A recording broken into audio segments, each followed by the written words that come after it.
지금으로부터 약 10년 전에 요즘 한참 문제가 되고 있는 헌법재판소에서 위헌 결정으로 우리나라에서 없어진 죄가 있어요. 그죠? 다 알죠? 간통죄. 이 당시에 참 말이 많았어요. 헌법재판소가 위헌 결정을 한 이유는 이렇습니다. 간통죄의 존재가 성적 자기 결정권, 사생활의 비밀과 자유를 침해한다는 것이 가장 큰 이유였다고 설명을 합니다. 성적 자기 결정권과 개인의 사생활에 국가 권력이 개입해서는 안 된다는 이유가 간통죄를 없앤 이유입니다.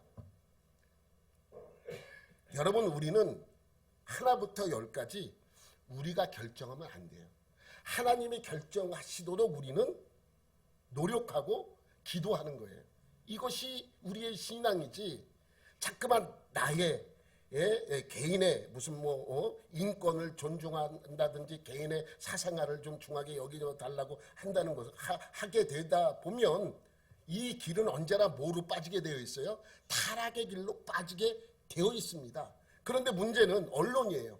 언론도 당시에 국민들을 설득할 때, 국민들을 납득시킬 때 가장 많이 예를 든 것이 무엇인지 아십니까? 어쨌든 국민을 설득해야 되잖아요. 헌재에서 이런 결정을 했으니까. 가장 많이 납득할 때 쓴 이유가 뭐냐면 선진국들도라는 거예요. 선진국들도. 대부분의 선진국들이 뭐가 없다는 거예요? 간통죄가 없다는 거예요. 이 죄 자체가 성립이 안 되기 때문에 많은 선진국에서는 이 법을 채택하지 않고 이러한 법이 없다라는 것입니다. 그러니까 이 말은 다른 말로 돌려 말하면 무슨 의미예요? 우리나라도 선진국이 되려면 이 법을 없애야 된다는 거예요. 그래서 없어졌어요. 10년 전에. 여러분, 간통죄가 폐지되는 순간 아마도 많은 기독교인들은 성경의 한 구절이 떠올랐을 거예요. 그것이 오늘 본문이죠. 뭐예요? 신명기 5장 18절 말씀, 간음하지 말지니라. 간음하지 말지니라. 여러분, 6계명부터 7계명, 8계명까지는 간단하게 언급되어 있어요. 살인하지 말라, 간음하지 말라, 도둑질하지 말라. 다른 부연 설명이 없어. 다른 거는 그래도 조금 이렇게 무슨 부연 설명이 있는데 이 세 계명만은 그냥 간단하게 살인하지 말라, 간음하지 말라, 도둑질하지 말라. 더 이상 언급하지 않고 있습니다. 이유가 뭔지 아십니까, 여러분? 왜? 다른 계명은 부연 설명이 많이 되어 있음에도 불구하고 6계명, 7계명, 8계명은 간단하게 더 이상 부연 설명도 없어요. 살인하지 마, 간음하지 마, 도둑질하지 마, 이렇게만 되어 있어요. 이유가 뭐냐면 더 이상 설명이 필요 없다는 거예요. 설명할 필요 없을 정도로 이 말씀 안에는 모든 것을 다 알 수 있다는 거예요. 설명하지 않아도 굳이 살인은 이렇게 했고 저렇게 했고 도둑질 간음 이거는 어떠한 경우에도 이거는 요 한마디로 모든 것을 다 담고 있다는 의미입니다. 여러분, 살인은요 우발적으로나 부지 중에 실수로 할 수 있어요. 그잖아요. 지금 시대는 더 그래요. 왜? 운전을 하니까 내가 원하지 않았는데 실수로 살인을 할 수 있어요. 그래서 법에도 과실치사라는 게 있어요. 내가 고의적으로 사람을 죽지 않았을 경우에는 과실치사로 인정해주고, 과실치사는 벌을 받긴 받아도 그 벌이 상당히 낮아요. 과거 구약시대에도 살인죄를 저질렀어요. 근데 과실치사야. 그러면 그들을 용서해 주진 않아요. 그들도 도피성에 피해 있으면서 제사장, 대제사장이 죽을 때까지 그곳에 갇혀 있는 거예요. 갇혀 있는 삶을 살아야 됩니다. 그래서 살인도 그러한 틈이 있잖아요. 근데 간음은 없어요. 간음은 어떠한 경우도 없습니다. 우발적으로 간음을 해요? 부지 중에 일어날 수 있습니까? 간음이? 어느 날 길을 걷고 있는데 벌거벗은 여자가 나한테 덤벼들어서 내가 할 수 없이 이거 있을 수 없어요. 어떤 남자가 갑자기 뛰어나와 나를 그냥 겁탈을 했습니다. 나는 원하지 않았는데 이거 할 수 없어. 내가 부지 중에. 이런 것을 인정해 주지 않겠다는 것입니다. 여러분, 성경에서 말씀하고 있는 7계명 간음하지 말라는 어떤 의미로 말씀하고 있는지, 어떤 내용을 담고 있는지, 성경에서 말하는 간음은 무엇인지 우리가 알아야 돼요. 여러분, 7계명은 간음하지 말랍니다. 그럼 먼저 우리가 알아야 될 것은 이 간음이라고 쓴 단어에 대해서 알아야 합니다. 그 뜻을 알아야 되죠. 간음은 히브리어로 나하프라고 합니다. 나아프가 아니라 나아프. 근데 이 뜻은 넓은 의미가 있고 좁은 의미가 있어요. 넓은 의미로는 간음이고 좁은 의미로는 간통이에요. 이 뜻을 다 담고 있습니다. 여러분, 간음과 간통은 어떻게 다릅니까? 똑같아요. 사전적으로 보면 똑같아. 여러분, 사실 간통죄는 사회법에서는 없어졌어요. 간통죄는 성립되지 않아. 그런데 사회적으로는 죄가 아닌데 하나님의 법 안에서 보면 아주 큰 범죄예요. 아주 큰 범죄. 그냥 범죄가 아니고 아주 큰 범죄입니다. 그렇기 때문에 10계명 중에 한 계명에 속해 있는 거예요. 여러분, 사전적으로 보면 간통이나 간음이 이렇게 되어 있어요. 결혼한 사람이 똑같아요. 내용이 결혼한 사람이 배우자가 아닌 이성과 성관계를 맺음. 간통도 사전에 보면 그렇게 되어 있고 간음도 그렇게 되어 있습니다. 근데 간통과 간음이 같습니까? 사실 여러분 생각해보면 같은 말인데 같은 의미를 담고 있는데 단어 자체가 다른 거예요? 아니면 그 의미도 다릅니까? 사실 달라요. 간음이 좀 더 포괄적인 내용을 담고 있어요. 포괄적이에요. 여러분, 간통은 결혼한 사람이 배우자가 아닌 다른 사람과 합의하에 성관계를 맺는 거예요. 합의하에. 이게 간통이에요. 합의하에. 이게 간통입니다.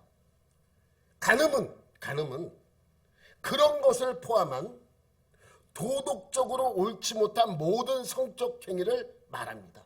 합의를 했든 합의를 하지 않았든 간음이라는 것 자체가 그 모든 것, 옳지 않은 성관계, 성폭행을 포함한 모든 것을 담고 있는 것이 간음이라는 단어입니다.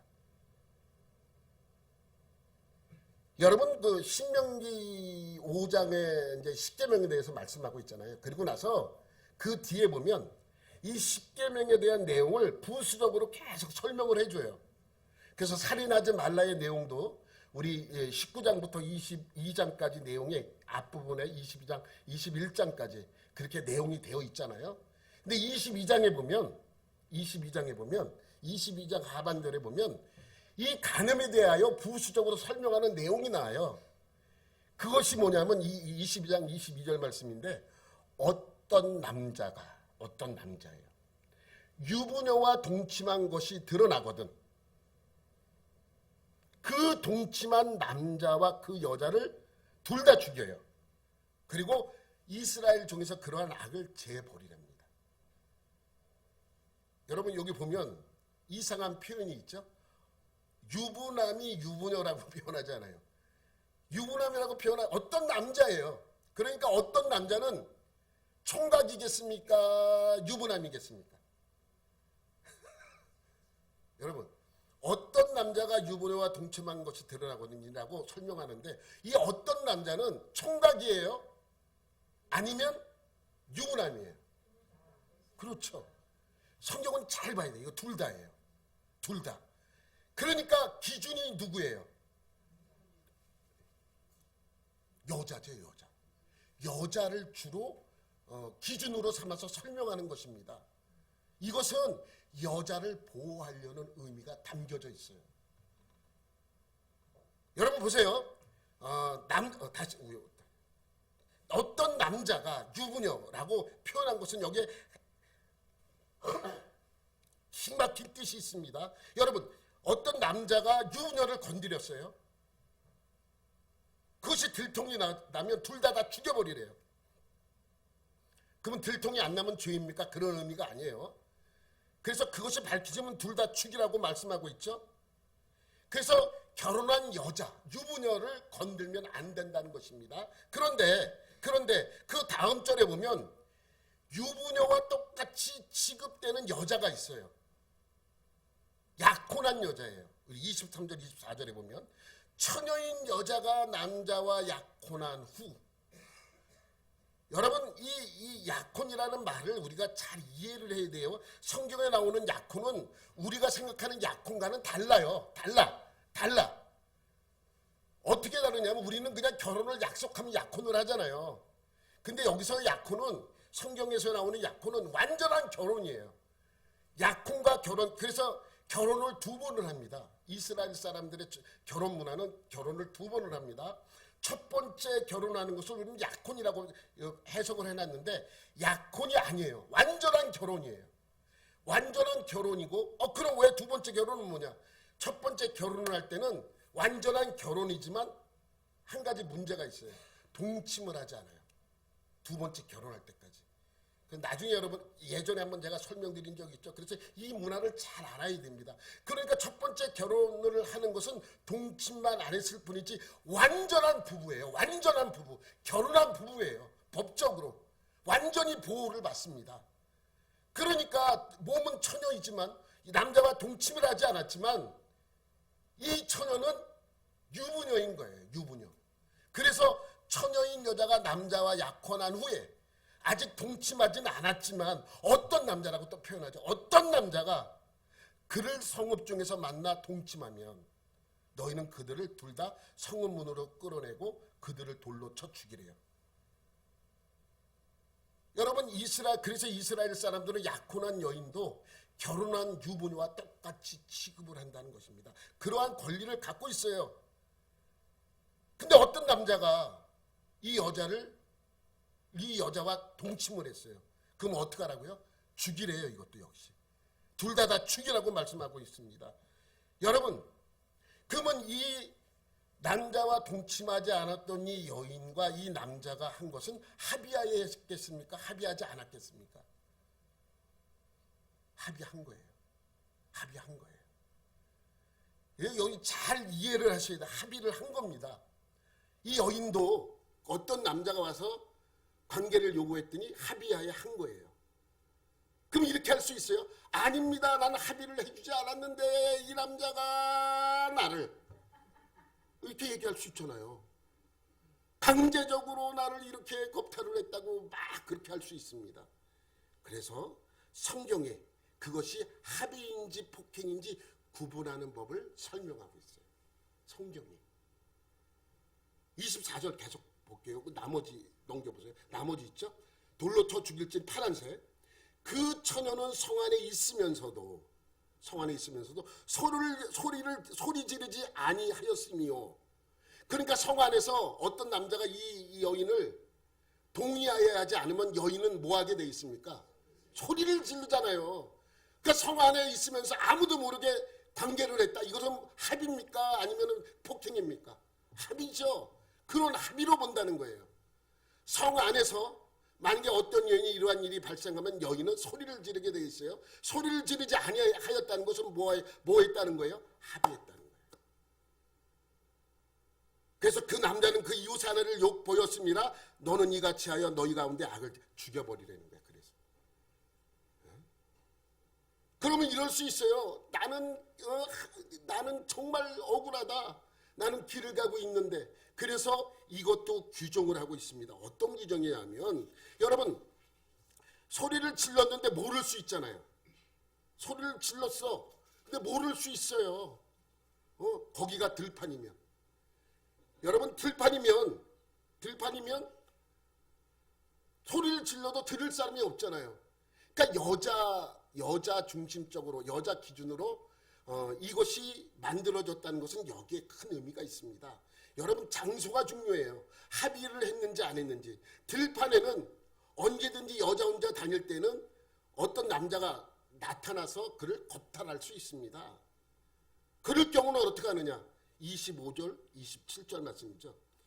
만일 남자가 어떤 약분한 처녀를 들여서 만나면 이것도 유부녀예요. 강간하였으면, 강간이라고 분명히 설명하죠. 그 강간한 남자만 죽일 것이요. 여자는 살려두래요. 그는 죄가 없대요. 왜? 이 일은 사람이 일어나 그 이웃을 쳐 죽인 것과 같으니라. 남자가 처녀를 들여서 만난 까닭에 그 약혼한 처녀가 소리를 질러도 구원할 자가 없기 때문이에요.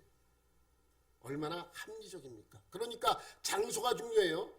만약에 성 안에서 하면 소리를 질리기 때문에 이웃이 알아차리기 때문에 가늠할 수가 없죠. 들에서 했다면 소리를 질러도 알 사람이 없기 때문에, 들을 사람이 없기 때문에 그것은 무죄로 본다는 거예요. 남자는 무조건 잘못한 겁니다. 여자가 기준이 여자가. 여러분 이렇게 생각할 수 있어요. 여자가 유부녀임을 분명히 밝혔는데 남자가 유부남인지 아닌지 총각인지 아닌지 왜 남자는 밝히지 않습니까? 왜? 아까 여러분도 그것은 여러분이 이해해서 어떤 남자 그러면 이 남자가 결혼했든지 안 했든지 상관없다 그랬어요. 근데 왜 남자는 밝히지 않습니까? 남자는 상관없습니다. 여자가 기준이에요. 여자가. 여러분 그 이유가 뭔지 아세요? 여러분 그 당시에는 일부 다처제이기 때문에 그래요. 일부 다처제. 여자가 유부녀이면 분명히 죄가 있어요. 여자가 처녀이면 처녀라도 죄는 있어요. 죄는 있지만 그 여인이 처녀인 관계로 그 책임을 남자보로 지게 하는 것입니다. 그 시대가 일부 다처제를 인정하는 시대이기 때문에 그렇습니다. 그래서 남자는 유부남인지 아닌지는 상관없어요. 만약에 총각이 없으면 여자와 관계를 가졌어요. 그러면 그것이 밝혀지면 이 남자는 이 총각인 남자는 그 여인을 어떻게 하라고요? 아내로 맞아들여야 돼요. 나는 유부남인데 그런 일을 벌렸어. 그래도 뭐예요? 그 여인을 내가 책임지라는 거예요. 그러면 내가 두 명의 아내가 있음에도 불구하고 그러한 일을 벌였으면 그 여인은 세 번째 아내가 되는 것입니다. 28절 29절 말씀. 만일 남자가 약혼을 하지 아니한 처녀를 만나, 처녀예요. 약혼도 아니한 처녀예요. 그를 붙들고 동침하는 중에 그 사람이 발견되면 그 동침한 남자는 그 처녀의 아버지에게 은 50세겔, 여자가 물건이 아니 그 당시에는 지참금 문화가 있어요. 지참금이 있어야 아내를 데려올 수 있어요. 그렇기 때문에 은 50세겔을 주고 그 처녀를 아내로 삼을 것이라. 그가 그 처녀를 욕보였은즉 평생에 그를 버리지 못하리라. 이 하나님의 법이에요. 누구 기준이에요? 여자 기준이 여자가 기준입니다. 여러분 그러니까 7계명의 말씀에는 큰 의미와 좁은 의미의 말씀이 있습니다. 좁은 의미의 말씀은 어떤 것이냐면 하나님이 만드신 결혼이라는 거룩한 제도를 파괴하지 말라는 의미가 있어요. 파괴하지 말라. 이것은 아주 중요한 첫 번째 의미입니다. 아주 중요한. 이 계명은 한 가정을 거룩하게 지키라는 하나님의 암묵적인 말씀입니다. 하지만 7계명을 결혼 제도에만 국한시키면 그 의미가 퇴색돼 버리고 맙니다. 왜냐하면 그럼 이렇게 설명할게요. 결혼 안 한 처녀 총각은 괜찮습니까? 막 그렇게 해도 들키지만 않으면? 그런 의미가 아닙니다. 그러니까 가정의 중요성을 의미하기도 하지만 이 안에는 또 다른 큰 의미의 7계명을 준 이유가 존재하고 있다는 것입니다. 그러니까 7계명을 준 넓은 의미의 그것은 무엇인가? 그 의미에 대해서도 알아야 됩니다. 그 의미에 대해서도. 여러분, 넓은 의미로서의 7계명은 이겁니다. 간음은 옳지 못한 모든 성관계를 의미합니다. 옳지 못한. 그러면 이런 생각을 하고 있죠. 동성연애자들은 동성끼리 연애하는 일을 아무렇지도 않게 합니다. 그럼 그거는 괜찮아요? 그들은 옳지 못하다고 생각하지 않아요. 아닙니다. 여러분, 성경에서도 옳지 못한 성관계, 비상식적인 성관계를 간음이라고 하고 이런 모든 것을 범죄라고 말씀하고 있어요. 지난주에 말씀드렸지만 레위기 20장에는 반드시 죽이라고 하는 죄에 대하여 언급되어 있습니다. 십계명의 말씀은 아니지만 십계명의 내용의 말씀과 연관이 있는 것들이에요. 여러분, 첫째가 몰렉에게 자식을 주는 자, 제사하는 자는 죽이래요. 둘째가 접신하는 자, 접신하는 자도 죽이랍니다. 접신은 무당이죠. 셋째가 부모를 저주하는 자, 부모를 욕하는 자도 죽이라고 합니다. 그 내용이 레위기 20장에 기록이 되어 있어요. 그리고 네 번째가 뭐냐면 옳지 못한 비정상적인 성관계를 하는 자들도 죽이랍니다. 그런데 이상해요. 앞에 세 가지, 몰렉에게 자식을 주는 자, 접신하는 자, 부모를 저주하는 자에 대해서는 1절부터 9절까지 언급이 되어 있어요. 그런데 이 옳지 못한 성관계에 대한 내용은 10절부터 21절까지 무려 11구절, 12구절에 대하여 그것을 설명하고 있습니다. 아주 방대하게 여러 가지를 예를 들면서 말씀하고 있어요. 그 첫 번째가 뭐냐면 10절 말씀이에요. 누구든지 남의 아내와 간음하는 자, 곧 그의 이웃의 아내와 간음하는 자는 그 간부와 음부를 반드시 죽일지. 간부와 음부는 남자와 여자입니다. 여기서 남의 아내, 유부녀지, 아까 말씀드린 그 내용이에요. 이 간통이에요. 간통하는 자도 뭐 하라는 거예요? 죽이라는 거예요. 이게 비정상적인 관계죠. 성관계를 설명하고 있죠. 이거는 여러분에게 말씀드렸기 때문에 뭐 더 이상 설명을 안 드리겠습니다. 두 번째는 뭐예요? 아버지의 아내를 범했을 때 다 죽이라고 말씀하고 있어요. 누구든지 그의 아버지의 아내와 동침하는 자는 그의 아버지의 하체를 범하였으니 즉 둘 다 반드시 죽일지니 그들의 피가 자기들에게 돌아가리라. 여러분, 아버지의 아내라고 표현하는 것은 이유가 있다 그랬죠. 그 당시에는 뭐예요? 일부 받쳐져 있기 때문에 그래요. 우리나라에서는 이렇게 첩으로 들어오는 사람도 작은 엄마라고 이렇게 불리도록 그렇게 했지만 사실은 외국에서는 그렇지 않아요. 나를 낳아준 분만 어머니예요. 그래서 야곱이 4명의 아내가 있지만 4명의 아내 중에 나를 낳아준 사람이 어머니예요. 요셉의 어머니는 라헬이겠죠. 라헬. 르우벤의 어머니는 레아겠고. 그런데 그때도 역시 첫 번째 아내 레아에게서 난 첫 번째 아들 르우벤이 세 번째로 아버지 아내였던 비라를 범해요. 근데 오늘 본문에는 어떻게 해요? 아버지의 침상을 더럽히면 어떡하라고요? 죽이래요. 죽였습니까? 르우벤을? 야, 일로 와. 너 그리고 죽였습니까? 안 죽였잖아요. 왜 안 죽였습니까? 그때는 율법이 있기 전이기 때문에 그래요. 율법이 그때는 없었잖아요. 율법은 요셉 시대가, 야곱 시대가 아니라 한참 뒤인 모세, 그 뒤로부터 400년이 지난 뒤에 모세가 출애굽한 뒤에 그 규정이 되어 있기 때문에 율법이 없던 시대예요. 그렇기 때문에 그는 아버지의 침상을 더럽히었음에도 불구하고 죽진 않았어요. 그러나 그 대가를 치렀어요. 장자권을 잃어버렸어요. 장자권을. 그러한 사건이 있죠. 또 우리가 잘 아는 인물이 있습니다. 아버지의 아내를 범한 인물. 누굽니까?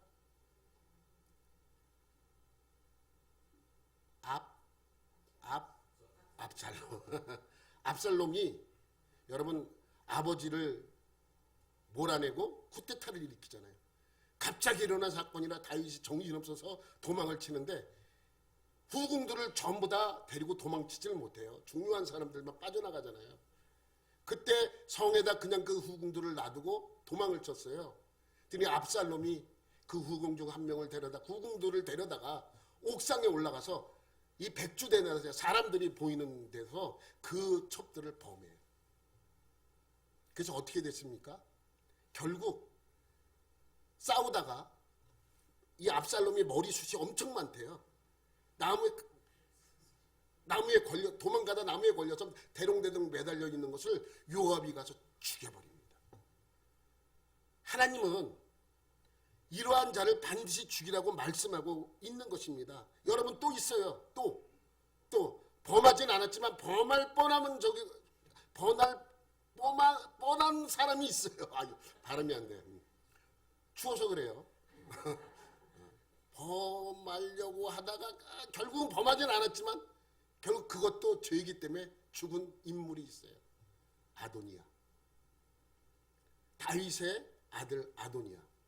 아도니아는 자기가 왕이 되는 줄 알고 있다가 솔로몬이 왕이 됐잖아요.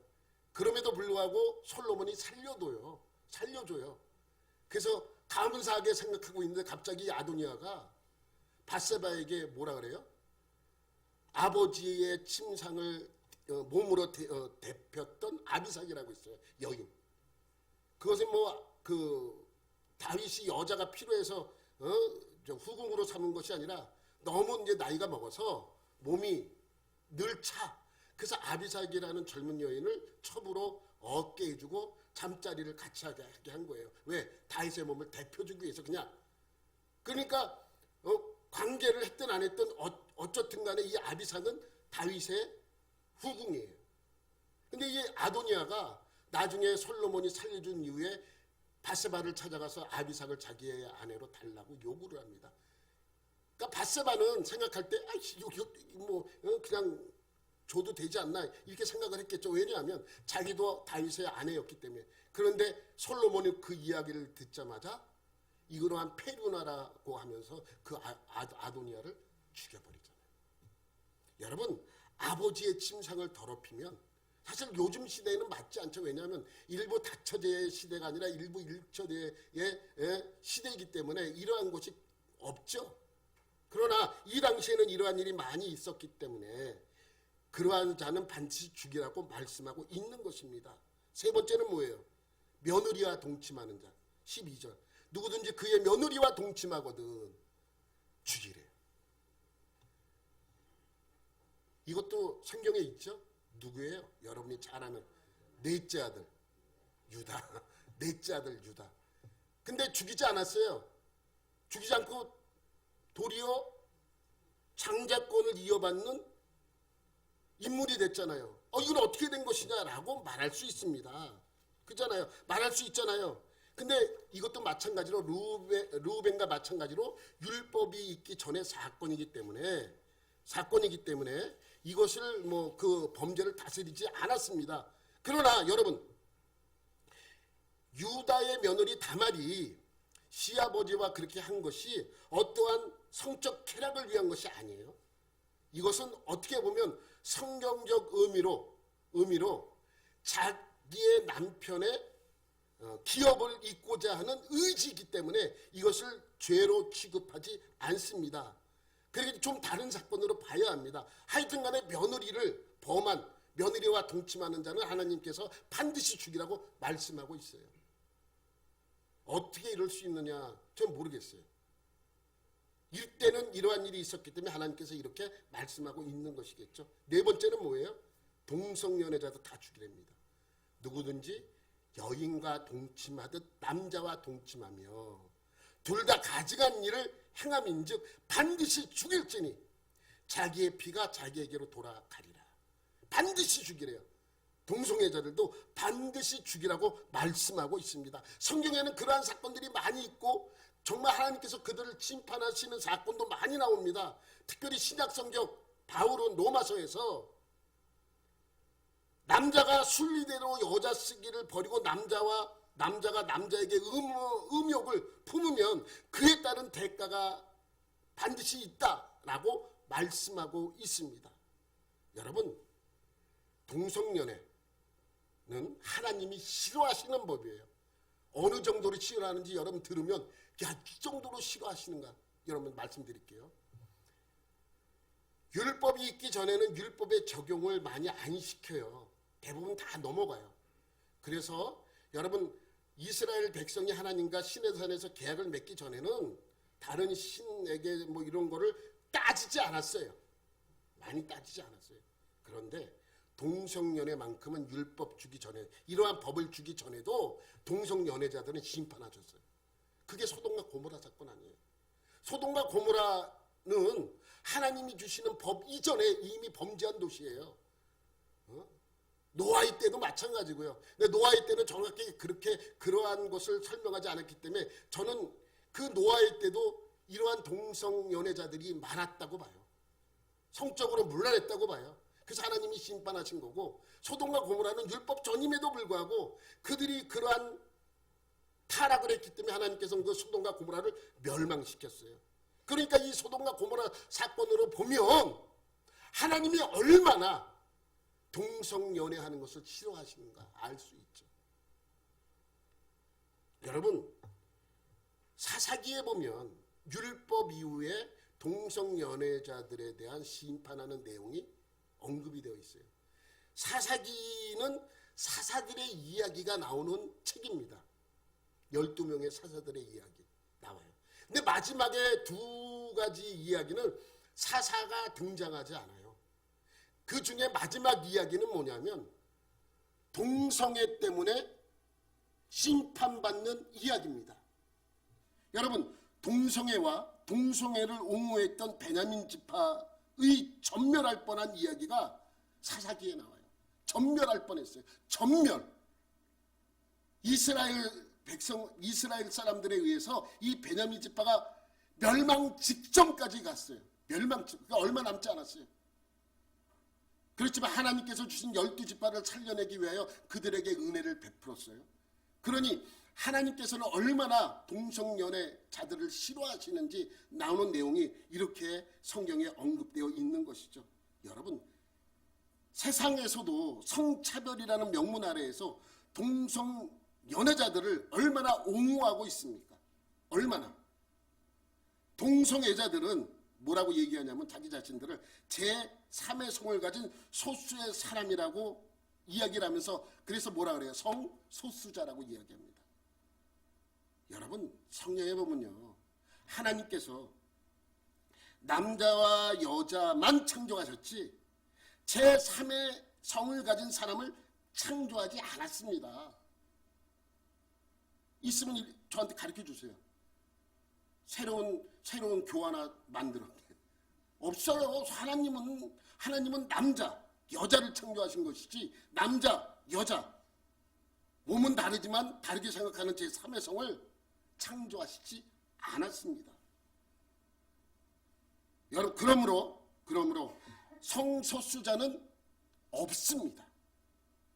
하나님은 남자와 여자가 만난 한 가정을 만들도록 했습니다. 가정이라는 곳은 인간이 타락하기 전부터 하나님이 주신 가장 아름답고 복된 곳입니다.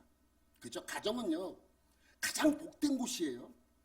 근데 제가 들어오면서 동성애가 들어왔고, 동성애는 하나님이 주신 가장 아름답고 복된 이 가정들을 다 파괴시켜버립니다. 그러니까 동성애자들은 가정을 파괴하는 주범들이죠. 하나님께서는 동성애자들도 심판하시지만 사사기 마지막에 그 내용을 보면 그들을 옹호하는 옹호자들도 하나님은 심판하십니다. 옹호자들도.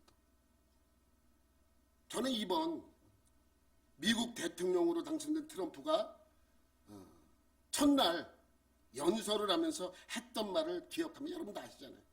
오늘부터 분명히 얘기하더라고요.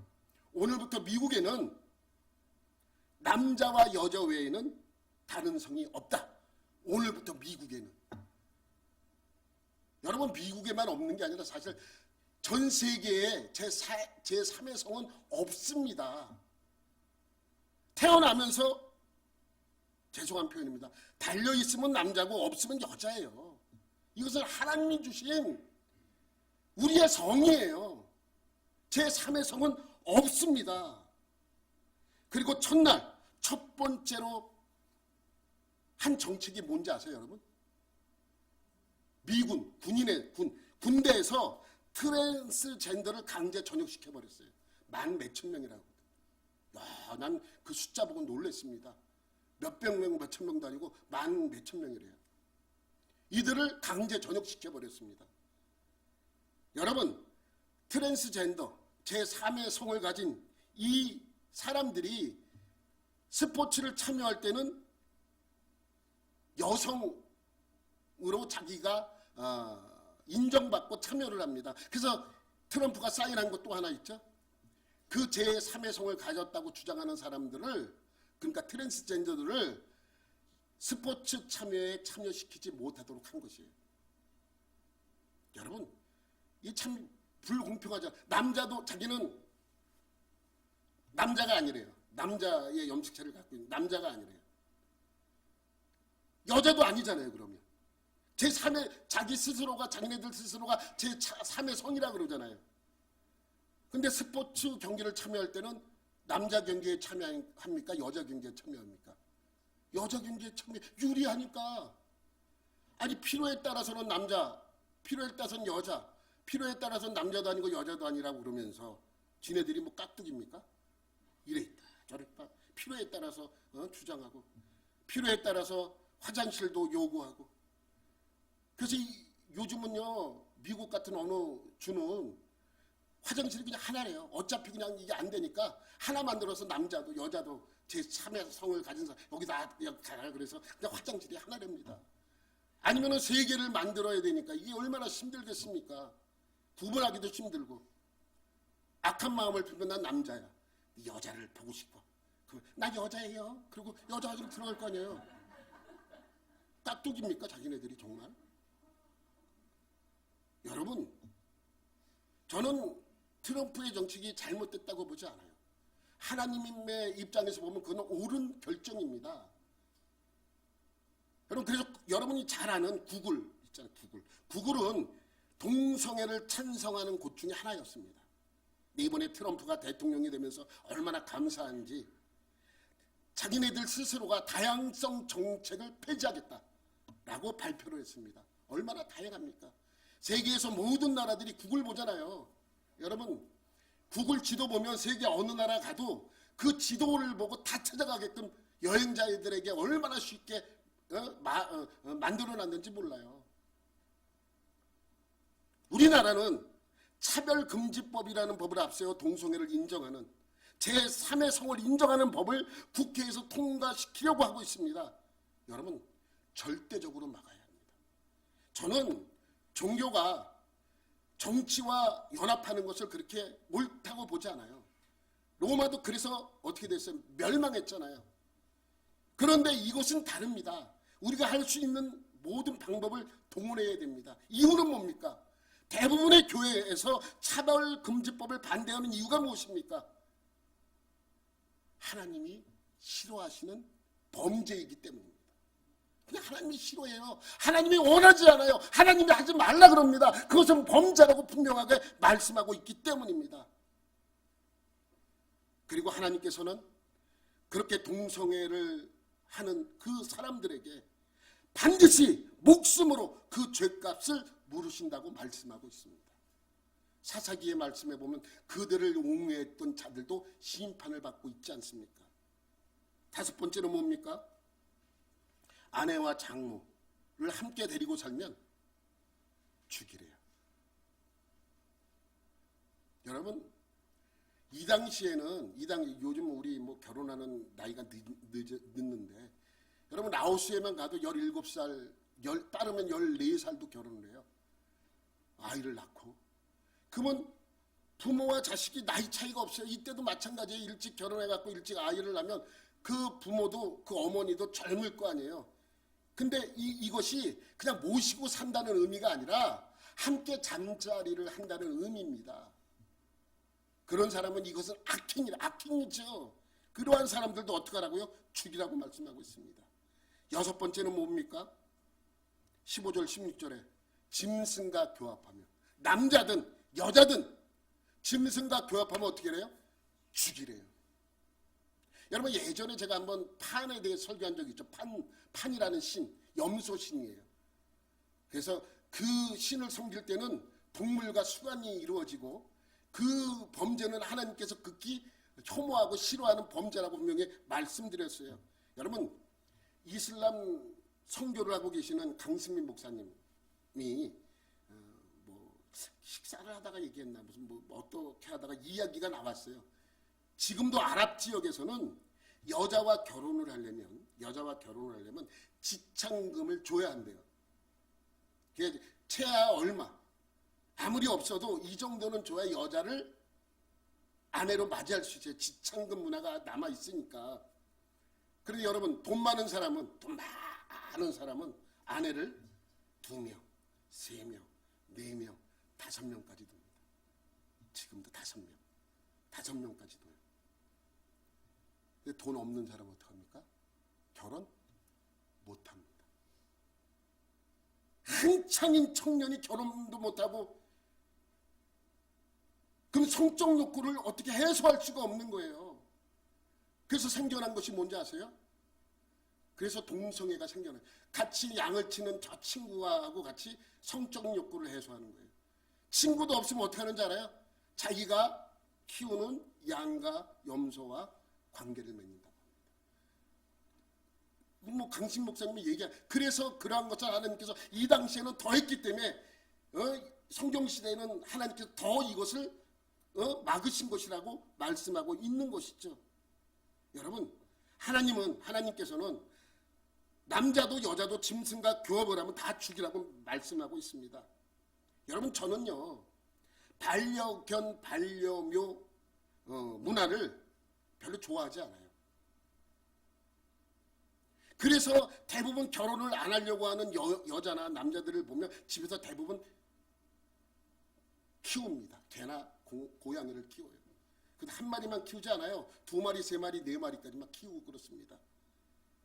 여러분, 동물은요, 우리가 다스릴 대상이에요. 개는 개처럼 키워야 합니다.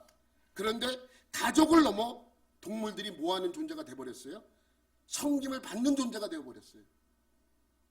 여러분, 그렇다고 다 반대하는 건 아닙니다. 앞이 안 보이는 사람이 개가 자기의 눈이 되어서 그건 언제든지 그건 얼마든지 키워도 돼요. 또 나이가 많아서 자녀들이 다 결혼하고 부부가 외롭게 이렇게 자녀들이 없는 상태에서 살 때는 그러한 반려견, 반려묘 제도가 저는 훌륭하다고 봐요. 그런데 그것 때문에 남편이 있어야 할 자리, 아내가 있어야 할 자리에 동물이 있고 동물을 키우면서 아빠한테 와, 엄마한테 와, 엄마한테, 이것 자체가 문제가 심각하다는 것입니다. 여러분, 잘 생각해 보세요. 그래서 짐승과 교합하는 자는 반드시 죽이라고 말씀하고 있어요. 7번째는 뭐예요? 배달은 여동생, 여기서 말씀하고 있는 거는 배달은 여동생이에요. 누구든지 그의 자매 곧 그의 아버지의 딸이나, 아버지의 딸이라 그러죠. 동생이라 그러지 않고 여동생 뭐 이렇게, 어머니의 딸이라고 하는 것은 일부 다처제를 늘 기억하십시오. 그러한 딸들, 그러니까 배달은 동생이나 누나겠죠. 그 여자의 하체를 보고 여자는 그 남자의 하체를 보면 이것이 관계를 했다는 얘기예요. 그것은 부끄러운 일이래요. 그들은 민족 앞에서 끊어지게 하라고 말씀하고 있는 것입니다. 또 19절 20절에 보면 이러한 말씀이 있습니다. 월경 중에 여인과도 하지 말래요. 생리 중에 여인. 여러분, 이 생리 중에 만약 관계를 하게 되면 병이 급속도로 퍼질 위험이 있기 때문에 더 막았지만, 거룩한 백성을 보존시켜야 될 하나님 입장에서는 이러한 것을 막으시는 것이죠. 또 19절 20절에 보면 이모나 고모나 숙모와도 동침하지 말라고 말씀하고 있습니다. 또 21절에 보면 형제의 아내, 형수나 제수씨죠. 그러면 이게 무슨 법과 충돌이 일어나요? 계수 결혼법, 계대결혼법과 충돌이 일어나잖아요. 아니 성경에 분명히 형이 죽고 형수가 운전하면 데려다 살라 그러잖아요. 근데 여러분 잘 아셔야 됩니다. 여러분 제가 말씀드렸죠. 계대결혼법은요, 혼자 된 형수를 동생이 데려다 살라는 의미가 아니에요. 오해하면 안 돼요. 계대결혼법은 아들이 아직 태어나지 않은 그러한 형이 죽었을 때 형수를 데려다가 아들을 낳게 해서 형의 기업을 잇게 하라는데 그 의미가 있는 것이지, 혼자 된 형수는 동생이 데려다 살 이러한 의미가 아닙니다. 그러니까 그때 하나님께서 왜 이들을 이렇게 이러한 제도를 통해서 이들에게 주었냐면 이 기업을 잇게 하는데 그 중심이 있기 때문에 그렇습니다. 그러니까 이것은 아들이 엄연히 있는 형수나 제수씨, 남편이 죽었지만 그렇게 살고 있는 그 형수나 제수씨를 데려다가 사는 것은 안 된다는 거예요. 배다른 형이든 같은 배에서 태어났던 형이든 상관없어. 이거는 하지 말라는 것입니다. 이러한 사람들도 하나님께서 벌하라고 말씀하고 있는 것이죠. 여러분 하고 싶은 말씀은 많아. 성경에서는 정말 간음이 무엇인지 이러한 것이 간음이라고 하나님께서 이렇게 설명하고 있지 않습니까? 그래서 이러한 것이 간음에 해당하는 일들입니다. 이런 것들과 당시 문화 속에서 옳지 못한 비상식적인 성적 관계를 할 경우는 7계명에 해당하는 범죄를 저지르는 것입니다. 여러분 어떻게 보면 10개의 계명 중에 가장 지키기 힘든 계명 중에 하나가 이 7계명이 아닌가 생각해 볼 수 있지 않습니까? 왜냐하면 지금 시대에도 목사들이 가장 많이 타락하게 만드는 것도 이 7계명을 지키지 못했기 때문입니다. 여러분 제가 처음에 말씀드렸지만 지금으로부터 10년 전에 2015년 2월 26일 헌재가 개인의 인권 존중을 빌미로 간통죄가 위헌이라는 판결이 나오고 그 다음에 2016년 1월 6일에 형법 개정에 따른 형법 개정을 통해서 이 간통죄를 삭제해버렸어요. 개인의 인권을 존중해서 채택된 법이 시행되면 우리에게 더 좋아야 됩니까? 나빠야 됩니까? 더 좋아야 되죠. 근데 어떻게 됐습니까? 이 간통죄가 폐지된 이후에 이혼율이 급속도로 상승했다고 합니다. 이혼율이. 왜냐하면 간통을 해도 이거 죄 아니야. 근데 성경은 분명히 뭐라고 말씀하고 있어요? 큰 죄예요. 범죄입니다. 간통이 죄라고 생각할 때는 죄를 짓지 않았는데 간통을 해도 그냥 죄가 아니라고 하니까 들키지만 않으면 돼, 이거 아닙니까? 인간이 존중한다는 의미로 만들어진 법이 인간을 죄악 속으로 더 밀어넣게 되었습니다. 이것이 인권입니까? 인권이라는 게 무엇입니까? 가뜩이나 세상은 이곳저곳에서 성의 쾌락에 빠지라고 유혹하고 있는데 미디어에서는 성폭력과 성희롱, 범죄를 질책하고 있지만 또 다른 한편에서는 아주 선정적인 영화나 미디어를 통해서 이 성적 욕망을 부추기고 있습니다. 누구나 돈만 있으면 어렵지 않게 성을 살 수 있습니다. 더 무서운 것은 그 욕망을 본능이라는 명문으로 감춰 죄책감조차 갖지 못하고 있습니다. 여러분, 성경은 말합니다. 간음하지 말라. 그런데 여러분, 간음하지 말라 이 법은 언제 주신 것입니까? 지금으로부터 3,500년 전에 주신 법입니다. 어떤 사람이 이렇게 얘기합니다. 지금 시대와는 너무 맞지 않아. 3,500년 전에 만들어진 법이 뭐 지금 시대에게 맞긴 한 법이야. 그럼 우리 시대에는 이 7계명을 어떤 관점으로 바라보고 지켜야 하는가? 예수님의 말씀 속에서 찾아야 합니다. 예수님은 마태복음 5장 27절 28절에 이렇게 말씀하십니다. 시작. 또 간음하지 말라 하였다는 것을 너희가 들었으나 나는 너희에게 이르노니 음욕을 품는 여자를 보는 자마다 마음에 이미 간음하였느니라. 음욕을 품어도 간음한 것이래요. 그러니까 예수님이 이 말씀하신 것은 이 법이 시행된 지 1500년이 지났어요. 그런데 이 1500년이 지나면 이 법을 좀 느슨하게 해야 되는데 어떻게 하고 있어요? 더 강화시키고 있습니다. 1500년이나 지났는데. 이렇듯 무서운 음행의 죄를 멀리하고 7계명, 제7계명을 지키며 살아가는 길은 어디에 있습니까? 답은 의외로 간단합니다. 하나님을 바라보고 예수님의 십자가를 기억하는 것입니다. 어떤 목사님이 이렇게 말씀하십니다.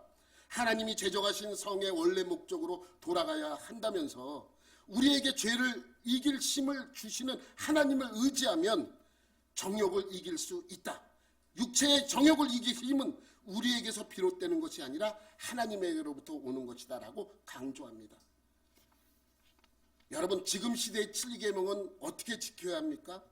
율법을 주신 3500년 전이나 예수님 시대인 2000년 전이나 똑같지 않았습니까? 옳지 않은 성관계, 비상식적인 성관계는 모두 간음입니다. 오늘날 이 시대에도 그 법은 똑같이 적용되고 있습니다. 하나님은 오늘도 우리에게 선포하십니다. 간음하지 말지니라. 기도하시겠습니다. 하나님 아버지, 감사합니다. 우리가 이 7계명을 옳게 바라보고 깨닫게 하여 주셔서 하나님 우리에게 주신 그 의미의 말씀을 온전히 깨달아가는 우리 성도들이 되게 하여 주옵소서. 간음하지 말지니라. 이 7계명을 잘 지켜 행하는 하나님의 복된 자녀가 되게 하여 주옵소서.